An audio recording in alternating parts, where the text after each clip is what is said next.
stream should be up on my channel later today.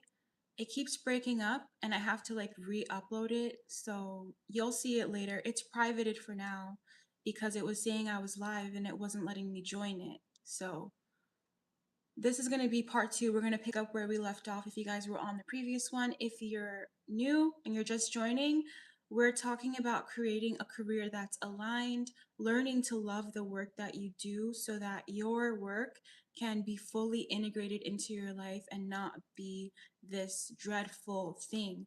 Learning to love your work, learning to love your career is a very loving thing you can do for yourself because it adds to your emotional wellness if you consider all of the time that you're going to spend working. You know what I mean? So sorry that the live stream cut out earlier. My tech is really old, so that happens. I'm sorry. But I hope that everyone who was on it before can join in, or if we have new viewers, that's awesome too. If you enjoyed this video, leave me a like on the live stream, leave me a like on TikTok so that the live stream can be shared to more people. My name is Renee. I'm a health and life coach. My pages are all about personal development, health, wellness, all of the things, okay? So we were talking about the number one thing that we have to do to learn to align our career and learn to love our work. And it's to get out of this fantasy mindset that somebody's going to step in and save us or somebody's going to step in and rescue us. Thanks for joining on TikTok. Good morning. Good morning. How's everybody doing? This is part 2 to the live stream. All right, until my phone crashes again, and then I'm going to have to get off. But getting rid of this fantasy of being saved and learning to really love work. No, it's not a myth. It's not a myth that you can genuinely enjoy the work that you do. It's not fake. You can make your life that way. You can intentionally design your career. Maybe it'll take time. Maybe that's not where you are right now. Guess what? That's normal. Sometimes you have to do that. Sometimes you have to plan. You have to make sacrifice. You have to take the time to even know who you are as a person, learn what it is that you enjoy so that you can bring that into your work. Like it took me a long time to understand that I cannot be in a job that is only using my mind. So I can't like be at a computer all day. I need a physical aspect in my work. That's why I got into fitness. And then when you're in fitness, there's also a social aspect. So I designed my career in that way where it's, I have the intellectual side, but I also have the social side. I have the physical side because sometimes you want your mental energy to focus on other things. So there is a relief that comes from work that has more to do with physical aspect, physical labor, even sometimes, because it helps your mind get released, and think about other things. I noticed when I was working in a job that really was like intellectually demanding, like there was a lot of reading, a lot of writing. It was very technical work that I was doing that I would experience sometimes feeling mentally exhausted and not really using my mind in other areas of my life, other aspects of my life. And I felt like I needed to take a step back from that, go into something else so that I could use that mental energy to, flesh out other areas of my life and think about what it is that I wanted to do in the long term. Because thinking about your long term future takes a lot of energy. That's why we avoid it. It takes a lot of like effort, it takes a lot of focus. Okay. If you're just joining today's live, we're talking about creating a career that we really love, learning to love your work, okay? Thanks for joining in on TikTok, on YouTube. I know my previous live got stopped. Let me see what you guys are saying over here. All right, thanks for joining in. Sorry about that earlier. All right, so we're gonna pick up where we left off. If you missed the first part of this live stream, it'll be on my channel later today.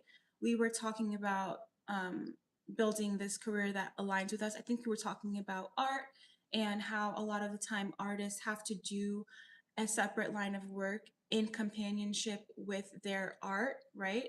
And I was demystifying this idea that creative people don't make money, that artists don't make money. That was a myth that I bought into for a long time. And the thing is that if you really believe that, if you sincerely believe that there is no financial benefit to the work that it is that you want to do, that's going to manifest in your life. That's going to become your truth. When people started telling me and I started to see the theme that artists always are struggling, the struggling artist, the broke artist, I was like, oh, hell nah. Like, I really started to purposefully look for examples of creative people that were making bread. And I'm like, oh, that's going to be me. I'm going to be one of those people. I'm not going to buy into the struggling artist archetype. That is not what I'm witnessing. I really started paying close attention. What creative people around me are making money, are integrating their creative side into their work. There are a lot. Entrepreneurship, for example, which was a career field I eventually ended up being very drawn to, is very creative also. So I was like, it took time. This wasn't overnight, but I started to be like, this might be a field that I would do well in because it requires a sense of creativity and it requires a sense of thinking big, which is a lot of times what creativity makes you do too, right? Because you start to rely a lot on your imagination and mental imagery. Okay. Thanks for joining the live stream again. Yeah, I'm sorry it broke before. Damn, it lagged when you were talking about my directing and producing. Yeah, if that's something that you want to do, you definitely do not give up on it. Keep doing that. I know people who worked on their script for a long time and eventually they made their movie. Okay, definitely keep doing that. I've met somebody who was working on, like, they were in the same job as me, but they were also working on um I don't think it's called a script. I'm not sure what it's called. Maybe it is a script. I don't know. But they were writing that out while they were working too. And yeah, it's a hustle. Creative careers are kind of a hustle. So you just never know what's going to happen, but you have to keep working on what it is that you're doing or you're never going to let it see the light of day. Sometimes it's even cool to just see your work become a real thing, like beyond what it might bring you in terms of like financial success and notoriety. It's cool to just see things that you imagined in your mind be real. Like that part is fun too. And that's not something you can really quantify. Yeah, it does. The job market right now isn't the best, but even even if that's true, we can still brainstorm and try to envision what we want our future to look like. Just because that's the circumstance right now doesn't mean that it's going to be that way forever. And speaking of the job market, it definitely is hard to find work right now, I feel, for people who are having hard time finding work, but this is what I'll say, okay, to encourage you. One, I noticed that it's hard to find a job right now in, I guess you would call it white collar industries. So, like corporate careers are very hard to get into right now because there's like a hiring freeze. And I guess they're really in demand because a lot of people go that route where they go to school and then they expect to be placed in the corporate world, right? And corporate world is very comfortable. A lot of people aim for that. So it's really hard to find work there. But what I've noticed is that service industries right now are thriving. So service based jobs are in demand. And a lot of people I know that are doing well right now financially are in service based industries, whether they are an entrepreneur and they provide a service themselves, meaning, a part of entrepreneurship is you're creating your own work. You're not waiting for somebody to offer you work. You're going out and you're finding work for yourself. You're creating that opportunity. So if you're somebody who has a valuable service, a valuable skill set that you can sell and market to people, that's one option that you have right now. No, it doesn't look like how other people are working, where they're going online and they're waiting for an opportunity, waiting for a job, applying to jobs. You're, in a large pool of people, especially right now with what's happening with the economy. But if you have a skill, if you have a service that you can market and sell to people, you know what you do once you put yourself in that category? You're creating your own work. You're creating your own opportunity. And people who are doing that are financially doing well right now. Okay. Let me know if that makes sense. Just to give you guys some alternatives, because I know it can be very discouraging when you can't find work, you know? Thank you. Thanks for joining. Oh my gosh. One sec. I'm gonna have to end it again. Hold on. I'll be right back.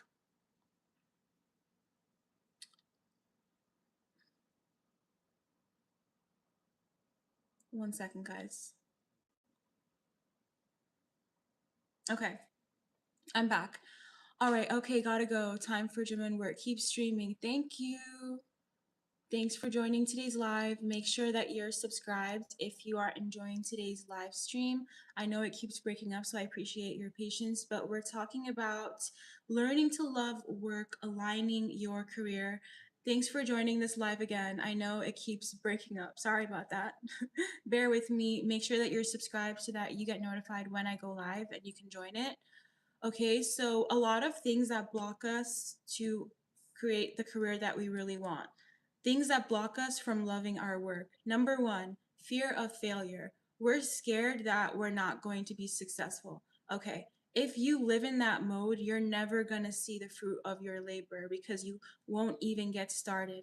And guess what? It takes the same amount of energy to think about the worst possible case scenario as it does to actually try and go ahead and do the thing.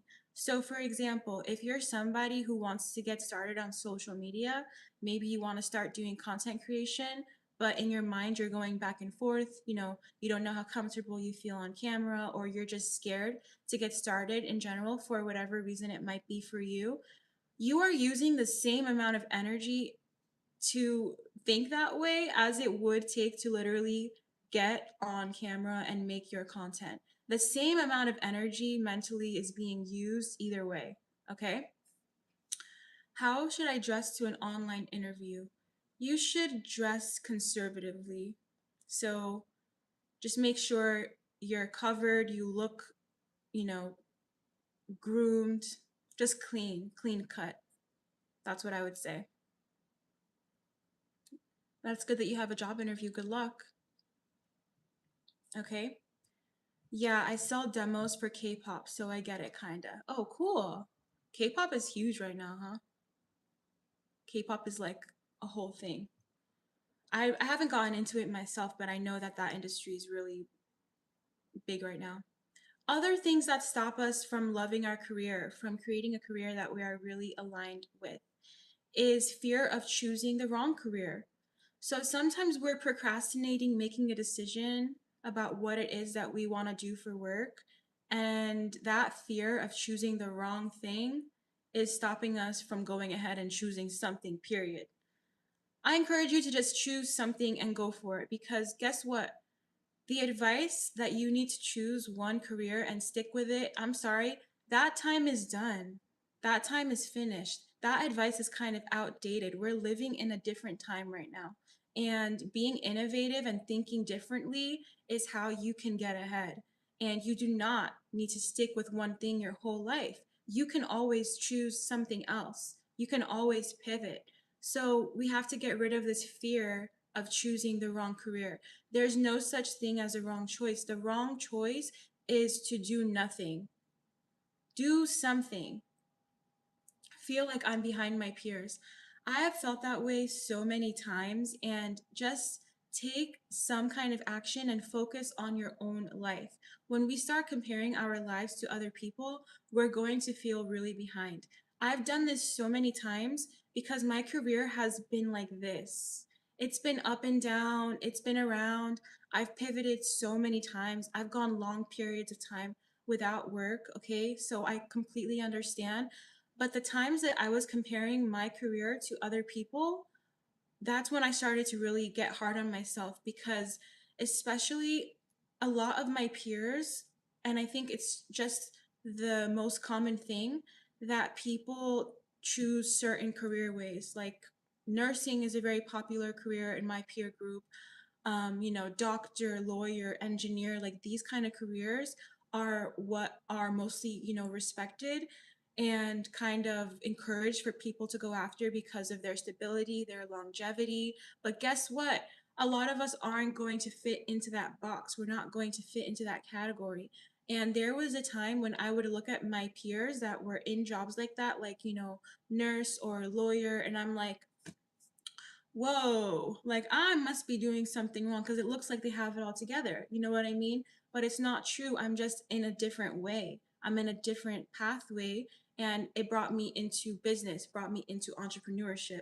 And sometimes it's like up and down. There's a lack of predictability, but I have to remind myself why I'm choosing this because it complements my personality. It complements the way that I personally work. If somebody is not suited to a certain career way and they try to force themselves into that box, they're going to compromise maybe their sense of fulfillment, their sense of integrity behind what it is that they do because they don't feel connected to it. They feel like they're forcing themselves into that way. You know what I mean? So we have to get out of looking to our side. Like when you're driving, focus on your own vehicle. Sometimes you get distracted by the cars that are next to you. I don't know if that's a good analogy, actually. You probably do have to pay attention to the cars. But you know what I mean. Like sometimes when you're swimming, right, and you're in a race, you don't want to look at the swimmer next to you. That's going to throw you off. You need to keep your own pace. That's probably a better way. Okay. And health. What do you mean? And health. Thanks for joining us live on YouTube and on TikTok. I have to go in like 10 minutes, but I appreciate you guys who rejoined. I'm going to do a part 2 to this series, so definitely make sure you're following me and that you're subscribed to my channel. Thanks for the likes on YouTube and on TikTok. I appreciate it. Don't be shy. Leave your thoughts in the comments always. It's conversation, right? Other blocks behind why we stop ourselves from creating a career that we really love, from finding the alignment with our work that actually makes us excited to go to work. Are you excited when you think about your work? Do you feel happy? Be honest. Another common block is fear of growing up. Sometimes we're just avoiding, and I talked about this in my live stream yesterday. There are times that we basically are resisting the call to maturity. We're resisting that call hard. And we have a fear of growing up. We have a fear of fully becoming an adult. So if you're a man, you have a fear, subconscious sometimes, you're not really aware, that you are stopping yourself from growing from a boy into a man. And you could have that fear for many reasons. If you're a woman, you have a fear of going from a little girl to a woman. Because why? When you're in that childlike state, what happens? You get so many allowances. You get so many, like, exceptions because you're little. So when you're resisting this call to maturity, when you have this fear of growing up, that can manifest in the way of not giving your career the attention it deserves and bringing purpose into your work that deserves a lot of attention and energy, you might have a fear of growing up because you're trying to avoid responsibility. You're trying to resist that call to maturity. Don't do it, guys. Don't do it. Don't do it. You know how I don't agree with this, but I saw it on TikTok how people make fun of Drake because they're like, he's a 40-year-old man still talking about the same thing. Like, that's funny. It's like a joke, but how many times have we met people that they're older but they're acting like a little kid? It's like, sometimes you get secondhand embarrassment like, yo, I think that you are past that point now. Like it starts to look weird when you're of a certain age and you're still acting like a child, right? It's different when it's moments. We're human beings. That's going to happen, but like when your mind has gotten stuck in that 12-year-old little boy, in that 12-year-old little girl, like no, don't resist that call to mature. Don't resist that call to grow. Sometimes that means letting go of people. It means changing your life around. Guess what? It's worth it. It's worth it. Okay? You said heck no. What are you talking about? Heck no to what? Yeah, be mature, guys. Hold on. You're so right. Speak the truth. Thank you. Thanks for joining today's live. Health is compromised due to incompatible career choices. That's what I'm saying. So that's why we have to get aligned with what it is that we personally need to do for work. 1 second. Okay, I'm gonna have to let you guys go because I have to get ready for a call. But I'm going to finish this series on my YouTube channel. Make sure that you're subscribed so that you can catch me on the next one. Okay? We're not done with this conversation. We're just getting started. Think about what it is that you can do to feel more aligned with your career, with your job. How can you create your life in a way that you love your work? Let me know. Talk to you guys later. Make sure you're subscribed. Make sure you follow me. Thanks for joining. I'll see you guys soon. Bye. Bye.